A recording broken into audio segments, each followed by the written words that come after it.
bit of homework to go over, right? I think.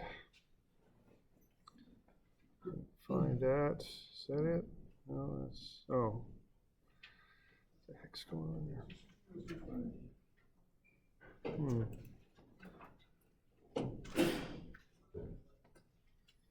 Oh. Yeah. All right.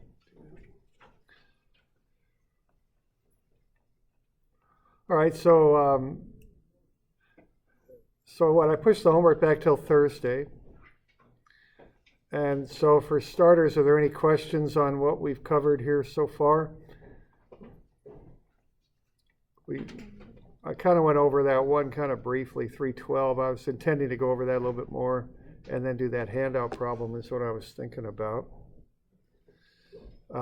So is there any questions up till then?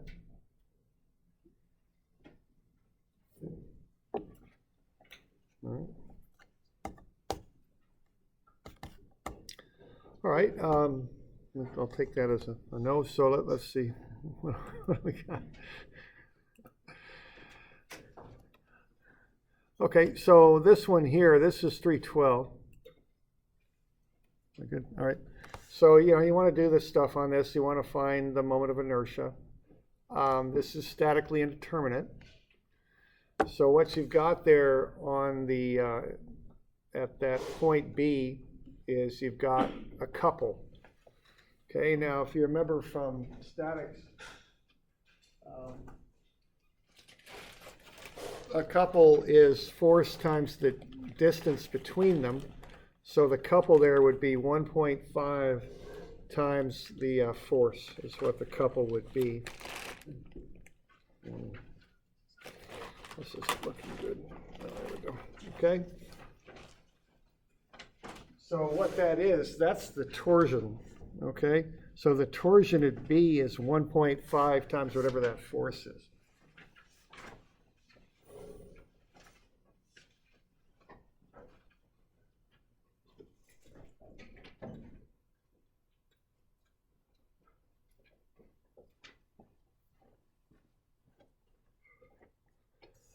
All right, so we've got that. Now what we're doing to get that is we're just looking at that down the shaft, so to speak. And we've got this kind of thing going on. We've got this load going that away and this load going that away, and they're equal to the unknown, which is P. And then we've got, actually it turns out to be 4 equal distances, 0.375 each one, okay?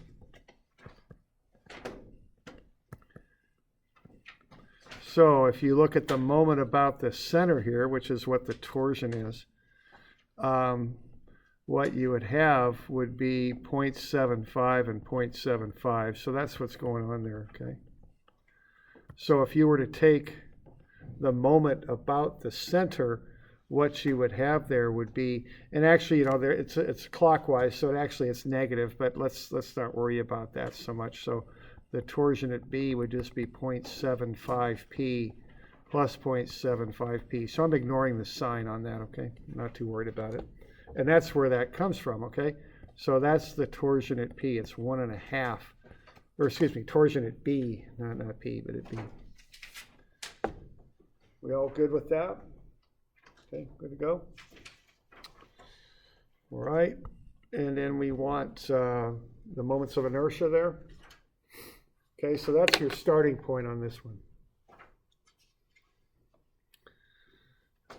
Then you want to do just a little bit of statics there, and what you're doing there is you're adding up the two torsions at A and at C together, and they'll equal the applied torsion at B. Okay. Because this is statically indeterminate, so when you've got a statically indeterminate problem, you start with the statics. That's always step one. All right, now we got to do the rest of the stuff. Now the rest of the stuff is based on the angular relationship. That's how you do these statically indeterminate torsion problems. So the angle from A to B will equal the angle from C to B because it's the same angle. See what that is? That's just the angle at B. One of them is measured from A to B and the other one from C to B. And they'll equal TL over IG. So what you can then do with that is equate the torsion at A with the torsion at C. You're just putting those two things together. So you're going torsion AB times length AB over I AB and G AB. And you're going to set that equal to the torsion from C to B, length C to B, moment of inertia from C to B, and G from C to B, okay? So that's what you do with these things, okay? This is the standard drill on dealing with these statically indeterminate torsion problems. And that'll get you 602 times the torsion at A is 773 times the torsion at C. And then you can solve for one in terms of the other. You can run it both ways and get those two relationships. Okay. So what you know now is that TA plus TC is equal to whatever that moment is, or couple in the middle, which is the torsion, which is 1.5 P. You also know the ratio between these. You know the ratio because the shafts are welded together, so they're twisting together as a unit, okay?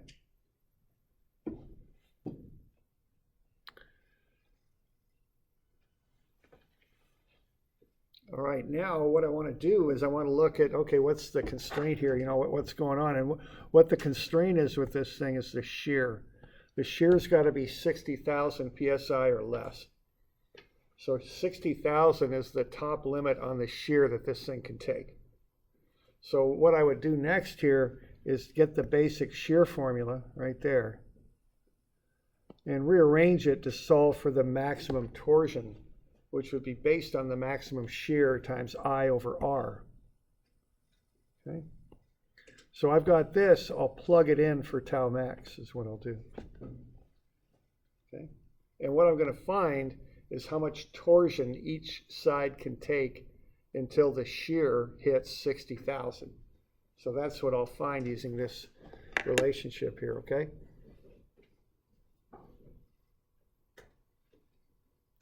So if I want to find the maximum allowable shear at A, or excuse me, torsion at A, I'll take that maximum shear, which is 60,000 times I divided by R. And that'll come out to be 3989. Okay. And then I can do the same thing for C, and that'll come out to be 4970. So what I found is the maximum torsion that each side can have until that shear in the side hits 60,000, okay?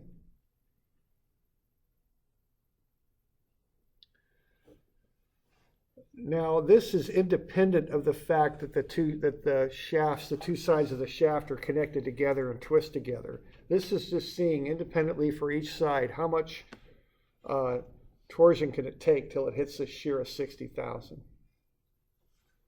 Okay. So the thing to do next is to look at which side maxes out first. Okay, which one will hit that 60,000 first? So the way I think about this in my mind when I'm working on it is I'm going to start pulling on these handles, and I'm just going to keep pulling harder and harder until the shear hits 60,000 on one of the sides. And when it hits that, I got to stop. That's how I think about it, okay? So if I start doing that and apply more and more torsion, what I'm going to find out here is that if I push T sub A all the way out to 3989, which is its maximum allowable, when TA is 3989, the shear's up to 60,000. Well, I know that TC is 0.778 times that because they're connected together. So TC will be 3103, which is okay. That's within the allowable values. So if I push TA out to its maximum, TC will still be acceptable. But if I push TC out to its maximum, which is 4970, TA will be too big, see? So what I just found here is that the A side maxes out first. It maxes out at the 3989, okay? So that's 3989. when it's 39.89, two things are happening. One is the shear on this side is equal to 60,000. So at that point, I got to stop, okay? And and also when this happens, the other side is 37.26. Okay? And so, wait a minute, 37.26? I thought it was 31.03. I think it is 31.03. I don't know where 37.26 came from. Well, I don't know where it came from, but I know where it's going, so that's 31.06. There we go. My bad. Okay. It's 31.06. Okay, so when A is 39.89, C is 31.06, the shear on the A side is 60,000, so I got to stop. The shear on the C side is not yet to 60,000, it's less, so that's fine. And then the 1.5 P, which is the torsion, is the sum of these two. So I just set them equal to 1.5 P, and then I can figure out what P is. It's 47.28 pounds.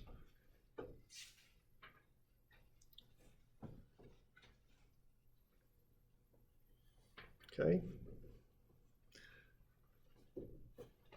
So what we're doing there is we're doing kind of two things, well, a number of things. We're finding that couple, that 1.5 P, which is the torsion in the middle. We're realizing that the sum of the two reactive torsions equals that torsion in the middle. We're using the angles being measured from A to B and C to B, and that equaling TL over IG. We're using that to figure out the ratio between the two torsions. And then we're figuring out when the torsions max out.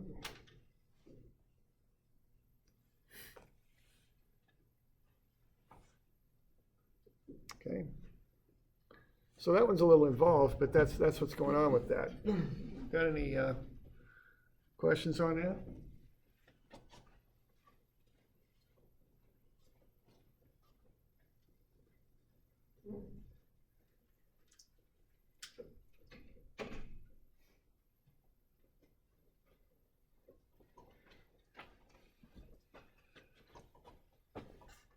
Okay, we're good? Okay.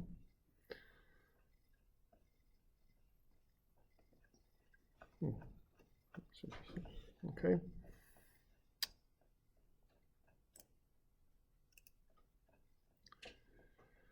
All right, well, I'm thinking about it. I think we got a midterm coming up probably next week, Thursday.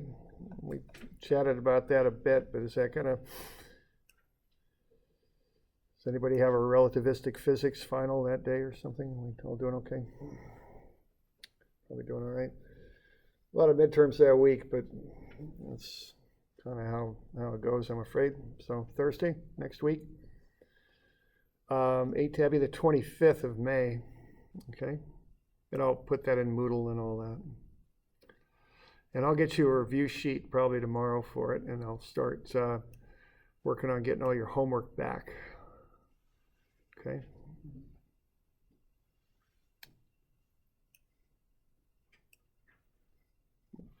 Here.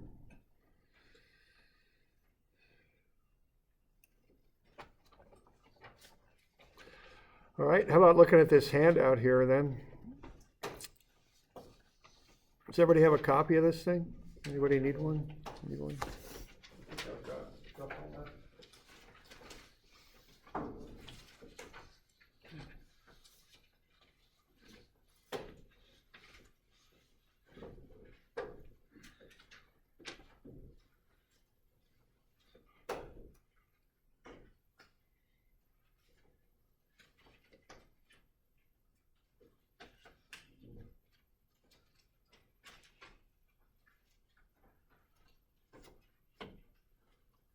Shucks, let's see if we can get one here quick enough.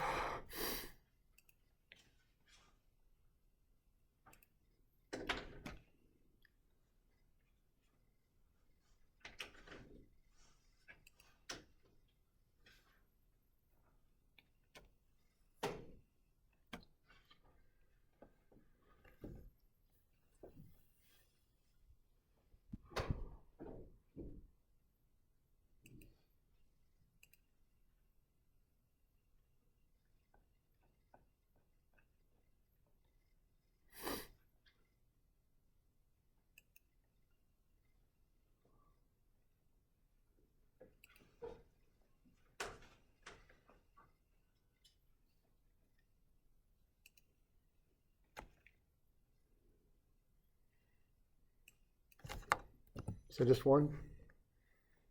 Still? Okay. Right back.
Yeah, like a holding man.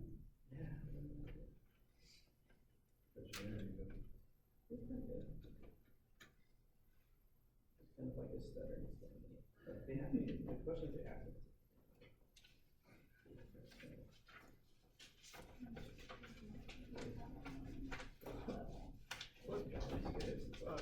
Spending a lot of time getting This one day, my boss didn't yell at me.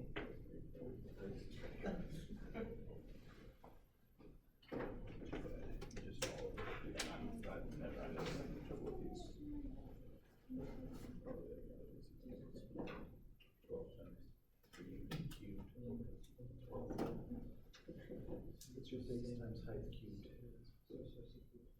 Yeah.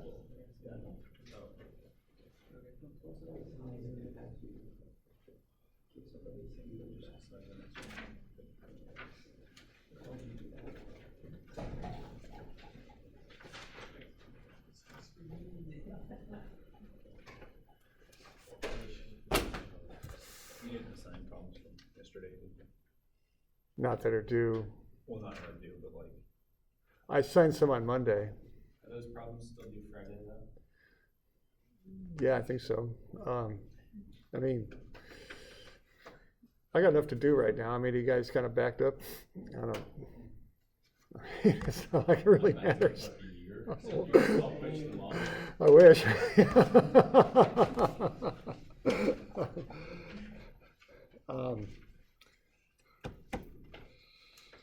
Yeah, I better get those for the weekend. So let's make those due Friday. Those two. So we'll cover those. Just today's Wednesday. Okay.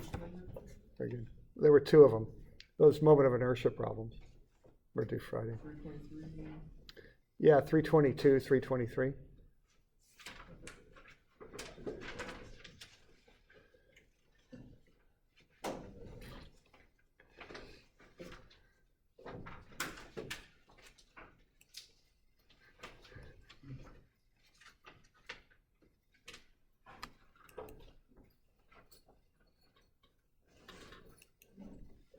So why don't we have a look at this? Okay, now for starters, we have to get the moment here. And we went over that a bit.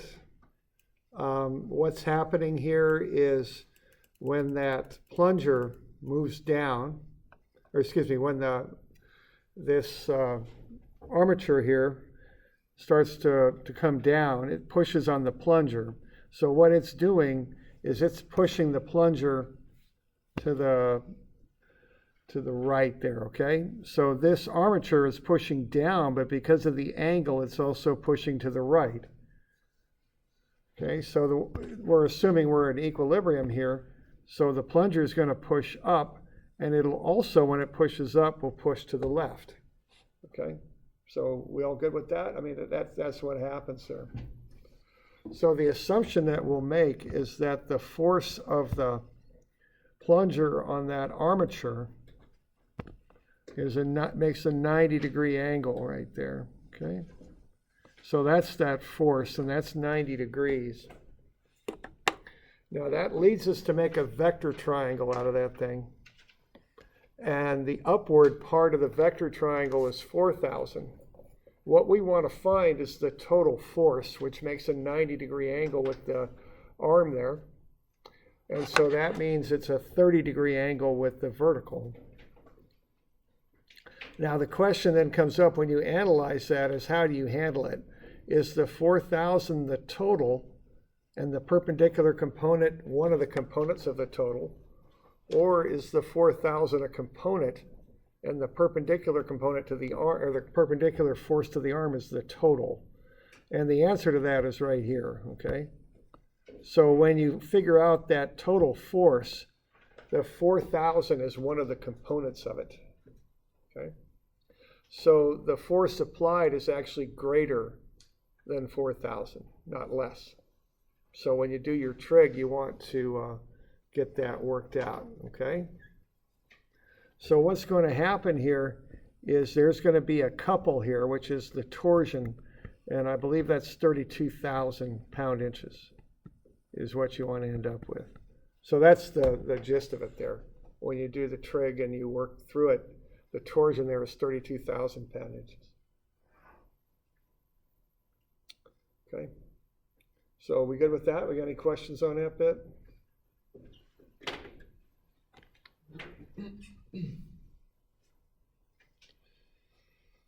All right. Now the next bit on this is to kind of figure out what the constraints are. There's two constraints. The constraints are the allowable shear, which is pretty straightforward. It's 5,000 psi. Okay, so that's the allowable shear. So what you're going to do here, you've got tau then is T R over I. Well, what you want to do is, we did this in class, you just want to get that broken down to extract the radius out of it.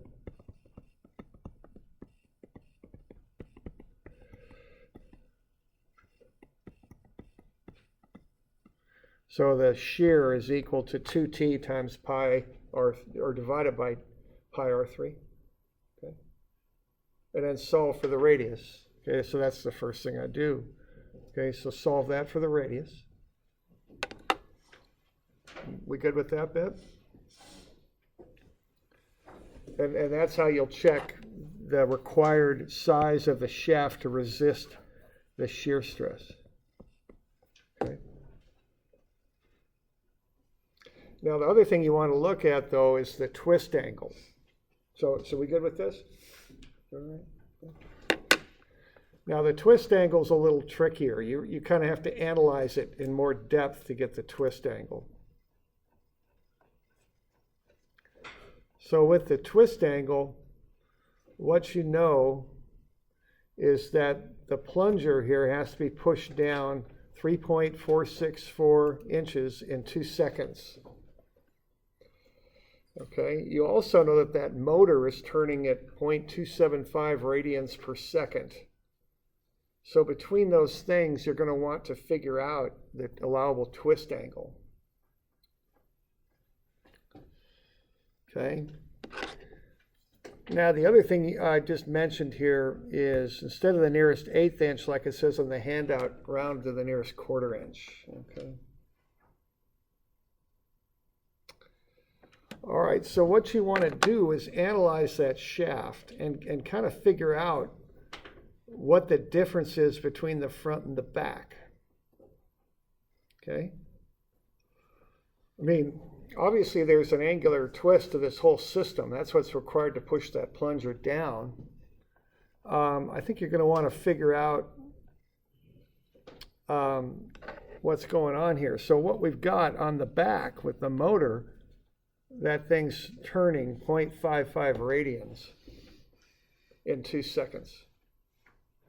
What you're going to want to look at is what the front's doing. Okay? So the front has to come down 3.464 inches.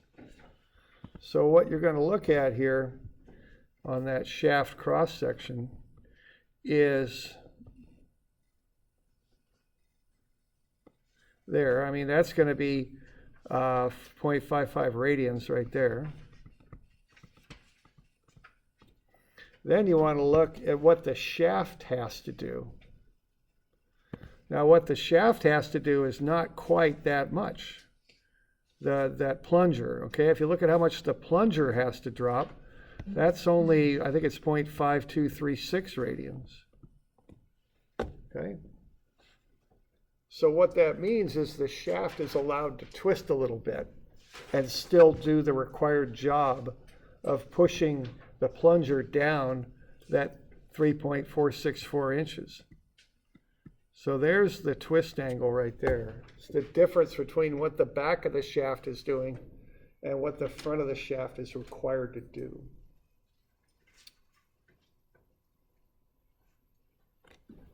Okay.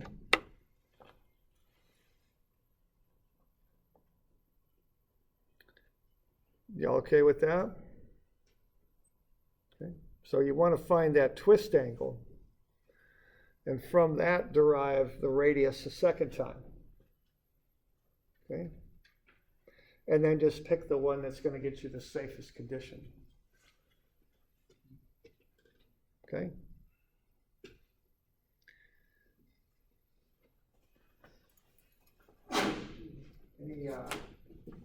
Any questions on that?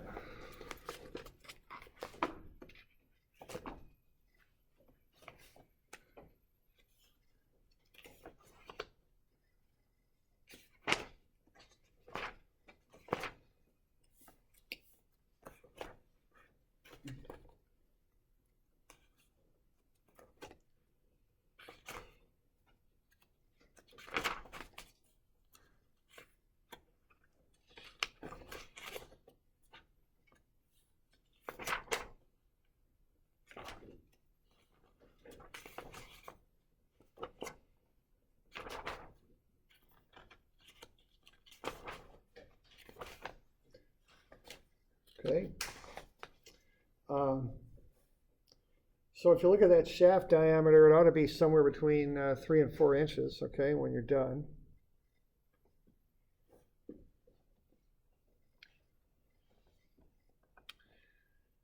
And then the other thing I'd like you to do would be to, if the shaft is hollow and has an outside diameter of 4 inches, how big of a hole could you put in it and still have it do the job? Okay, that's the other thing I'd like you to do. Okay. And then compare the two. What's more efficient, the shaft with the hole in it or the solid shaft? And by efficient, I mean as far as how much material is used to make it.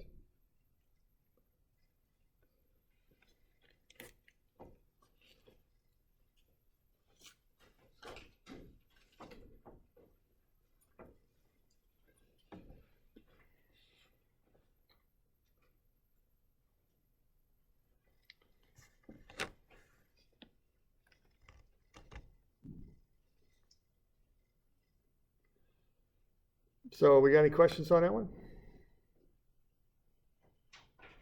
Doing all right? Okay.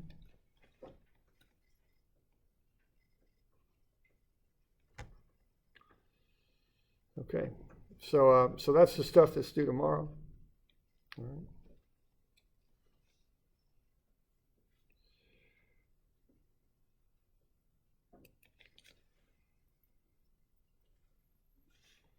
Okay. So why don't we head on in to do some more of these reactions. You know, in years past, I've noticed sometimes people forget a little bit of this stuff, so I just want to be sure everyone's good with this, because we're going to need them when we do our shear and moment diagrams. Okay. Okay, so this is just a review of this. So I've got this in your book, of course.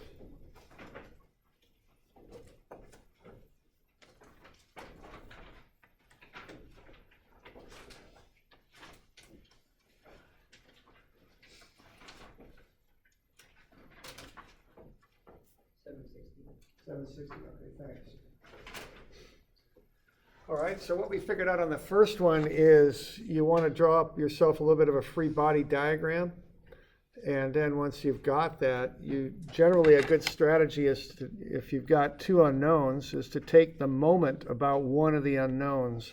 That way you can solve for the other force. So if I take moments about A right here, I can solve for the force at C.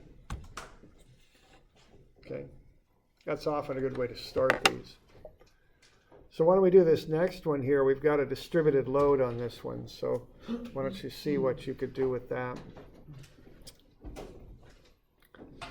Okay, so for those of you online, why don't you try and get those reactions? I'll probably just pause the recording for you because no reason to sit and listen to nothing here. So just find the reactions, then we'll pause the recording, find your reactions, and start it up again, and we'll have a look.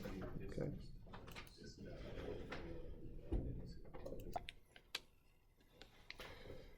All right, so first thing there, everybody getting 20 kilonewtons, 2 meters over from A.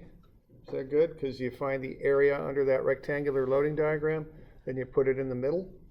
Okay. Is that all right? Okay. And you just do the moments thing. So this is kind of like one step removed from what we just did. You just have to find that load and put it 2 meters over, and then take a moment about A is what I would do next, or D, either one. Find the reaction, then do a sum of Fy to finish it up. So I'm getting 8 and 16. Are we doing okay with that?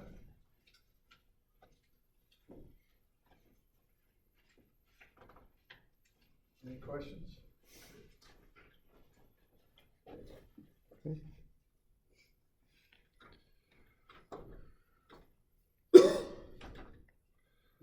Okay, why don't we do that next one then?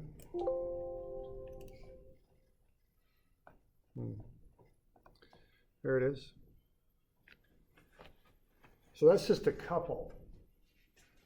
Now, the thing to remember about these couples is you don't need a moment arm when you analyze them. The way I remember that is the moment arm's already in them, okay? So if you look at the units on that couple, it's Newton meters. So the meters is already there, see? They'll affect any point on the object equally. So don't overkill it. Just use that couple as for what it is, and then find the reactions. Okay? And again, that couple affects every point on the object equally. So every point on that object is experiencing 3,000 Newton meters.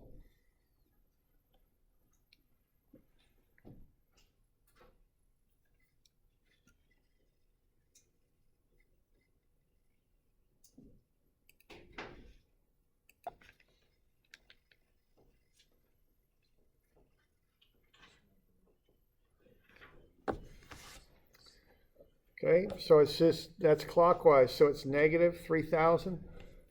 So I'm taking moments about A, plus a negative 3,000 plus 5 times the reaction at C, so RC is 600. Then I do a sum of Fy, set that equal to 0. So it's the 600 is up at C, so it's down at A to keep the Y equilibrium. Okay. Everybody good with that?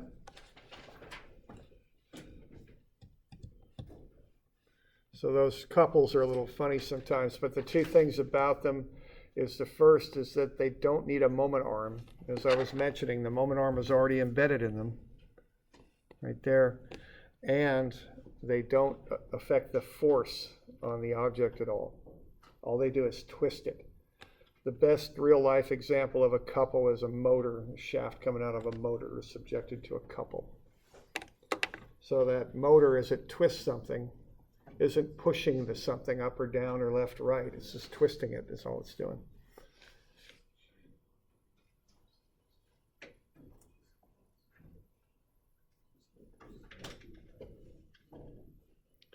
So we good with that? Okay.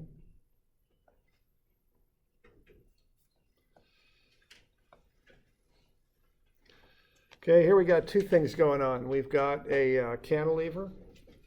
So that has a certain set of reactions there. Now a cantilever is like think of taking that beam and embedding it in the wall, like a concrete wall, so the wall just holds it steady. The other way to think about a cantilever is it's common to take floor joists, the beams that run under a floor, and just extend them out the wall to make a porch. That's another example of a cantilever. So what's happening at a cantilever is you've got it perfectly locked in right here. Okay? So all the reactions happen at A, and there's actually even a couple reaction there. Okay? So the strategy for solving these things isn't that complicated.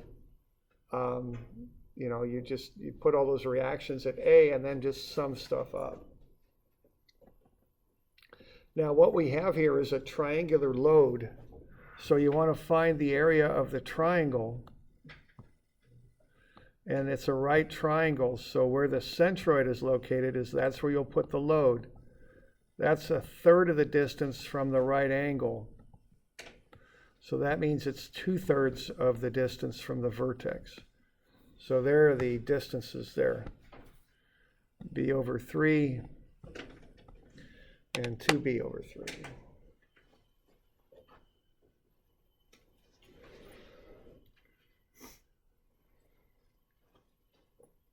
Okay.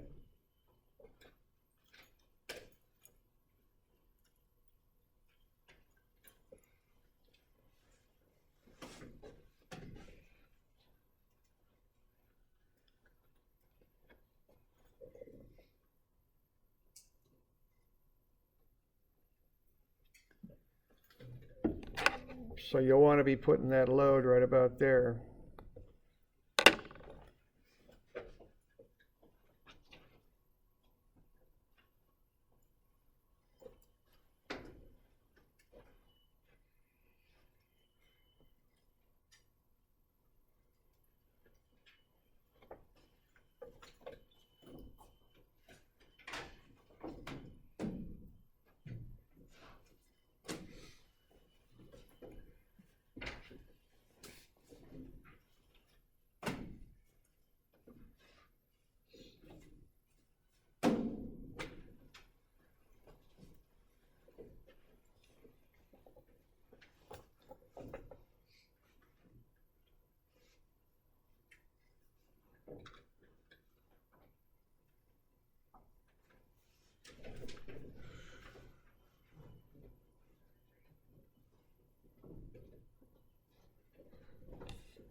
Okay, so 4,050 newtons.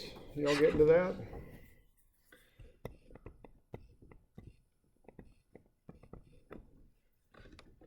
Okay.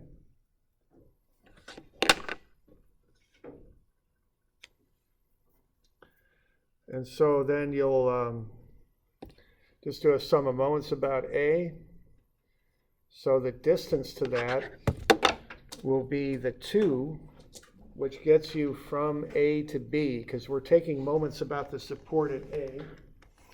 So that'll be 2 meters. Then we want 2/3 of 4.5, because we're going from the vertex to that centroid. So that's 3 meters right there. Okay? So 2 plus 3 gets you 5. So what we've been doing on this thing is taking a moment about A, it equals 0. We have the reactive moment at A, because see, that thing's embedded into the wall, so the wall won't allow that beam to twist at all, to turn. So we've got a reaction there that prevents that. That's counterclockwise as I drew it, so that's positive. And then I've got minus, because it's clockwise, the 4,050 times 5. So the reactive moment at A is 20,250. Good with that? Any questions? Okay. Sum of fx is 0. That's rax. Sum of fy is also 0, so that's ray minus the 4,050. So REY is 4,050. So that's how you'd handle a triangular load and a cantilever. Okay.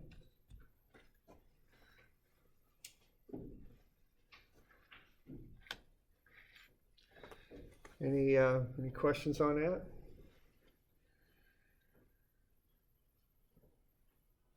Okay. All right. Just for homework, just informally, just see if you can knock that one out, okay? We'll talk about it tomorrow, and then we'll start getting into shear and moment diagrams, but that'd be about it, okay?